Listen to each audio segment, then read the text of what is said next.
bahwa kebanyakan dari kita ketika menerima penyakit yang lebih banyak adalah berpikir Allah itu tidak sayang pada kita, berpikir negatif bahwa seolah-olah ini adalah sebuah hukuman yang Allah berikan kepada kita, ya, sehingga akhirnya lebih banyak ketika kita menerima satu penyakit, lebih banyak kita mengeluh daripada kita menyelesaikan satu masalah.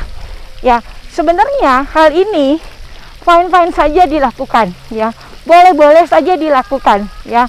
Pada awal kita menerima penyakit, kita menganggap mungkin ini ada dosa-dosa kita, mungkin ada kesalahan kita yang kita lakukan, sehingga akhirnya Allah marah kepada kita dengan cara memberikan penyakit ini, ya.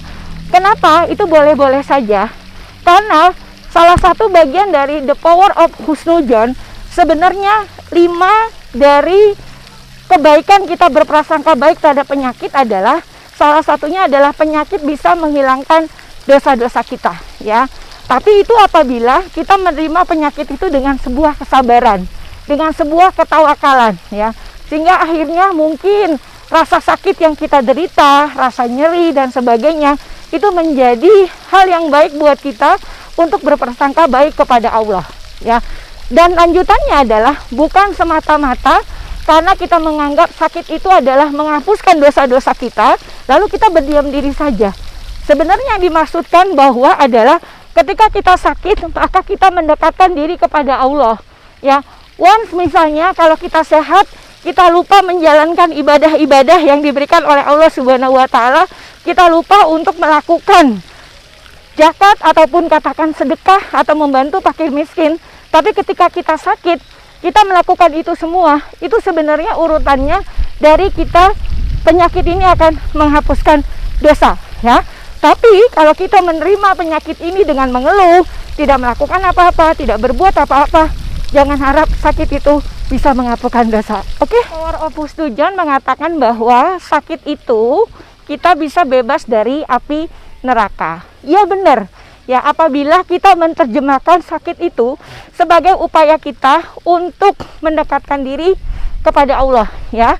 Seperti tadi sebelumnya disampaikan, dengan sakit yang kita derita, maka kita akan berusaha untuk berbuat kebaikan lebih banyak, ya, untuk memperbanyak sedekah kita, untuk memperbanyak ibadah kita. Maka jika hal itu dilakukan, kita akan mendapatkan manfaat dari penyakit, kita akan bisa terbebas dari siksa api neraka, ya. Demikian juga halnya kalau kita ingin mendapatkan manfaat dari sakit, terbebas dari siksa neraka, maka artinya kita harus berbuat kebaikan, ya. Dengan sakit yang kita derita, maka kita punya waktu yang cukup banyak untuk berbuat kebaikan kepada banyak orang. Dan yang pasti, kalau kita ingin mendapatkan 2 manfaat dari sakit kita, yaitu mendekatkan diri kepada Allah Subhanahu wa Ta'ala, dan artinya kita harus lebih optimis menghadapi hidup, ya. Namun jika sebaliknya, ya, kita tidak akan pernah mendapatkan manfaat dari sakit kita apabila kita justru, ya, berprasangka buruk terhadap Allah, kita memaki Allah, ya, kita bersungut-sungut terhadap Allah dan menganggap cobaan sakit ini adalah akhir dari segalanya.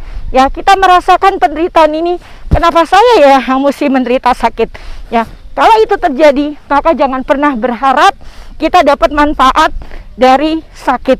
Ya, karena manfaat dari sakit ini adalah dari Rasulullah Subhanahu wa Ta'ala. Ya, jadi Rasulullah SAW telah menyatakan itu, sehingga dalam hal ini kita sebagai umatnya harus pandai menerjemahkannya. Ya, mudah-mudahan dari Bali video ini bisa mengingatkan saya, bisa mengingatkan kita semua, jangan berprasangka buruk terhadap Allah, karena sakit memiliki 5 manfaat yang bisa kita rasakan apabila kita tahu caranya.